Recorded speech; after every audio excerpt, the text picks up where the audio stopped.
안녕하세요. 최승준 작가입니다. 오늘은 AI가 무서워지는 때에 대해서 이야기를 해보도록 하겠습니다. 사실 제가 예전에 좀 짧은 소설을 쓰면서 언제부터 이런 일이 벌어질지에 대해서 이야기를 한 적이 있는데, 요즘에 본격적으로 AI가 발달이 되면서 사람들이 AI가 너무 발달하면은 인간 세상을 뭐 정복할 수도 있다, 어쩔 수 있다, 막 이렇게 얘기를 하는데, 사실은 그게 추상적인 얘기잖아요. 근데 제가 구체적으로, 물론 제 뇌피셜이지만 언제부터 AI가 무서워지는 때가 오는지 말씀을 드리도록 하겠습니다. 자, 일단은 그 전에 요즘에 인간이 되게 부족하다고 하잖아요. 인력이 되게 부족해요. 불과 뭐 10년? 네, 20년도 안 되는 사이에서 제가 알바를 할 때만 해도 사실 일할 사람들은 차고 넘쳤었는데, 요즘에는 우리나라가 좀 심하고 다른 나라들에도 인력 부족을 많이 겪고 있습니다. 자, 여기서 뭐 인력 부족, 뭐 인구 부족이 문제가 아니라 왜 그럼 인력이 부족하고 사람이 부족한 게 문제가 되느냐. 자, 어떤 어마어마하게 큰 땅에 여기에 영주가 있다라고 해보겠습니다. 이 영주는 막 무기도 많고 여러 가지 자원도 많고 그리고 금도 많아요. 근데 사람이 없습니다. 뭐 대략 사람이 한 100명 정도 있다라고 해볼게요. 근데 어디에 있는 영주는 땅은 작아요. 땅도 작은데 뭐 자원도 없고 뭐 금도 없어요. 뭐 땅도 거의 없는 거랑 마찬가지인데 인구가 막 10만 명, 막 100만 명 이런 식으로 있어요. 자, 그러면은 뭐 공정하게 따지고 하면 여기서 얘네들 팔고 소수가 잘 먹고 잘 살면 되겠네 싶을 수도 있겠지만, 뭐 이 정도 차이면은 그냥 얘네가 쳐들어가 가지고 여기 딱 먹어버리면 되거든요.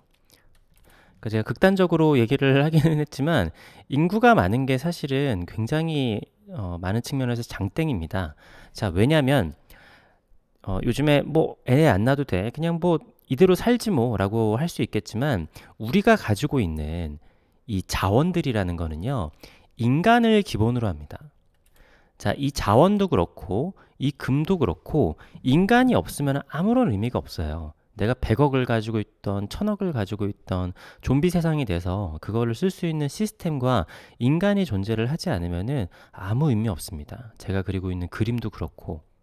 그래서 제가 예전에 말씀드렸지만, 인구가 줄어들면은 그럼 뭐 내가 모은 돈으로 살지라고 생각하실 수 있겠지만, 우리나라 인구가 줄어들면은 원화를 쓰는 사람이 줄어들기 때문에 여러분들이 가지고 있는 원화의 가치가 폭락을 합니다. 왜? 그 원화를 쓰는 사람이 없으니까. 자, 그래서 경제의 근간은 바로 인간입니다. 그래서 인간이 인정하는 가치, 우리가 달러가 가치가 있다라고 하는 거는 전 세계 사람들의 약속이 있기 때문이에요.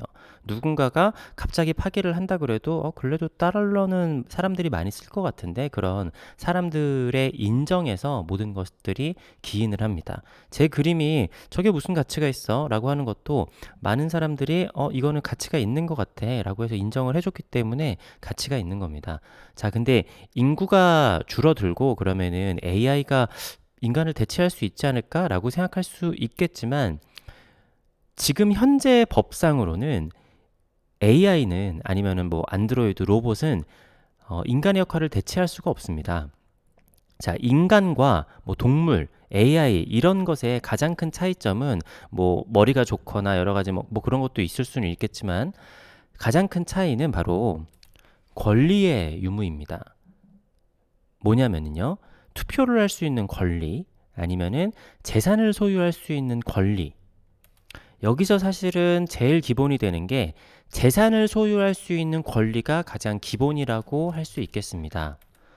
자, 그러니까 AI가 무서워지는 때는 바로 AI, 뭐 로봇, 어쨌든 인공지능이 뭔가를 소유할 수 있는 권리를 가졌을 때가 그 시작점이라고 볼 수 있겠습니다. 그러면은 진짜로 이 AI를 인간처럼 대해줘야 될 사태가 생길 수 있어요. 자, 여기서는 제가 몇 가지의 예시를 들어드릴 텐데요.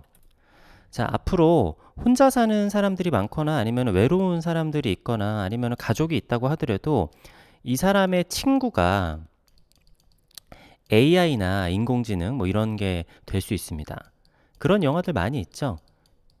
혼자인 사람들 아니면 어쨌든 인간의 친구가 AI일 수가 있어요. 아무튼 그 중에서 혼자가 아닌 사람들은 뭐 자식한테 재산을 물려줄 수도 있겠지만 인간인 사람이 내 평생 내 옆에 있어주고 나를 위로해주고 내가 생각했을 때 내가 가족이라고 생각할 수 있는 거는 이 안드로이드 AI밖에 없어 라고 할 수 있을 때가 있을 겁니다. 실제로 자기의 애완동물에게 재산을 물려주는 사람들도 있어요. 내가 죽었을 때 이 개 앞으로 해가지고 얘가 편히 죽을 때까지 살다 갈 수 있게 하는 경우들이 역사상으로도 왕왕 있습니다. 그리고 신분제 사회에서는 뭐 왕이나 귀족이 가지고 있는 그 뭐 애완동물이 인간보다 뭐 노비나 이런 거보다 더 직급이 높은 경우도 있었고 뭐 소나무한테 이렇게 벼슬을 내리는 경우도 있었죠. 자, 그래서 지금 법으로는 불가능하지만 인간이 자기가 가지고 있는 재산 자체를 상속을 하게 될 수도 있습니다. 이렇게 되면은 이 AI가 수명이 있는지 없는지 뭐 이런 것도 나중에 법으로 생겨날 수 있겠지만 이 사람이 재산을 가지고 있다라는 거는 뭐냐면요. AI들이 재산을 가지게 되면은 AI를 대상으로 한 산업들이 생기게 됩니다. 자, 이제부터는 이제 개념이 바뀌어버리는 세상이 되는 거예요. 인간을 위해서 광고를 하고 인간에게 뭔가를 사달라고 하는 그런 것들도 생기지만 이제 AI한테 뭔가를 우리 거를 구매해라. 네가 가지고 있는 돈을 나한테 갖고 와라. 네, 이런 것들을 광고하고 AI를 위해서 뭔가 하는 산업이 생겨나게 되는 거죠. 대표적으로는 일단은 사람의 모양을 한 AI를 우리가 만들었다라고 하면은 뭐 AS라든가 아니면은 뭐 신형 안드로이드로 바꾼다라든가 아무튼 자기 몸을 보수하는 일들을 하게 되겠죠. 물론 주인이 있는 경우에는 인간을 대상으로 할 수 있겠지만 자, 인간이 없어지고 재산을 상속받은 AI, 이 AI는 굉장히 오래 살 수 있을 거란 말이에요. 얘를 과연 그렇다고 하면은 재산을 가지고 있고 누군가에게 이 AI를 대상으로 한 산업이 있는 이 AI를 누군가가 죽일 권리가 있을 것인가? 자, 지금도 우리가 애완동물을 누군가가 죽였을 때 인간을 죽인 거랑은 다른 처벌을 받잖아요. 아직까지는 애완동물은 법상으로는 그냥 소유물로 이렇게 적용이 되기 때문에 뭐 여러 가지 뭐 사례에서 조금 다른 약간 폐륜적인 뭐 반인륜적인 그런 범죄를 저지르면 다른 게 적용이 되기는 하지만 어쨌든 재산을 가지고 있는 AI를 과연 우리가 마음대로 죽일 수 있을 것인가? 라는 논쟁이 생길 수가 있어요. 물론 사람을 죽인 거랑은 다를 수도 있겠지만 어찌 됐든 간에 자, 혼자 있는 인간의 유일한 친구인 AI가 재산을 상속을 받고 그 권리가 인정이 돼서 그것에 대한 대상 산업이 생기고 생태계가 생기는 순간 그때부터 인간이 AI와 오랜 시간이 지나야 될 수 있겠지만 마치 노예제도가 폐지된 다음에 완벽한 평등이 이루어지기까지는 시간이 걸리듯이 AI랑 진짜로 같이 살아야 되는 때가 될 수도 있습니다. 자, 근데 요거는 인력이 부족하기 때문에 요게 추진이 될 가능성도 있어요. 실제로. 이제 앞으로 부족한 인력은 어떻게 할 것이냐. AI와 로봇을 만들어서 대체를 하자. 물론 그렇게 인력으로만 쓰는 거랑 제가 말씀드린 이런 산업이 생겨가지고 권리가 생기는 거랑은 다른 문제이기는 합니다. 자, 두 번째 경우는 뭐냐면요. 지금 요즘에 뭐 챗 GPT라든가 여러 가지 인공지능들 뭐 서비스들이 생겨나고 있잖아요. 근데 요것들의 단점이 뭐냐면은 GPU나 뭐 여러 가지 뭐 반도체 여러 가지 그 뭐랄까 소요를 하는 것들이 굉장히 많아요. 왜냐면 뭔가를 하면은 그 전 세계에 있는 것들을 다 검색을 해가지고 해야 되잖아요. 그래서 엔비디아가 지금 주가가 엄청나게 오른 이유가 이러한 AI 서비스를 하기 위해서 필요한 그 뭐 서버나 여러 가지 반도체 이런 것들이 어마어마하게 많다라는 거예요. 그러니까 전기나 여러 가지 자원을 소비하는 게 엄청나게 많다라는 거죠. 이거 GPU. 자, 그러면은 인간은 사용하지 않는다고 하더라도 이 챗 GPT한테 조금 더 정리되어 있는 자료를 전달해 줘야 될 필요성도 있을 거예요. 물론 그거를 챗 GPT나 여러 가지 AI가 알아서 하지 않겠냐라고 생각할 수도 있겠지만 지금 굉장히 효율적으로 한다고 하더라도 생각보다 반도체나 여러 가지 자원 소요가 많기 때문에 이거를 정리하는 게 필요한데요. 자, 그렇게 되면 아까랑 비슷한 개념이기는 한데 AI를 위한 AI 서비스가 생겨날 가능성이 있습니다. 자, 요런 거는 뭐 구글이라든가 뭐 아마존이라든가 알파 뭐 여러 가지 그런 애플이라든가 이런 회사들한테 자체적으로 만들 수도 있어요. 아니면은 어떤 스타트업에서 만들 수도 있겠죠. 자, 그럼 스타트업에서 이러한 서비스들을 만들어냈다라고 하면은 돈을 벌기 위한 거잖아요. 그러니까 내가 이 서버를 돌려가지고 생겨나는 여러 가지 비용이라든가 전기세라든가 이런 것보다 여기 사이트에다가 돈을 지불을 하고 하는 게 시간적으로나 돈적으로 이득일 수가 있단 말이에요. 그러면은 이 AI가 AI를 위해서 결제를 해야 되는 상황이 생길 수가 있습니다. 그리고 이 결제를 하는 것도 판단을 자체를 챗 GPT가 하게 되는 거죠. 뭐챗 GPT든지 뭐 다른 AI든지 상관없습니다.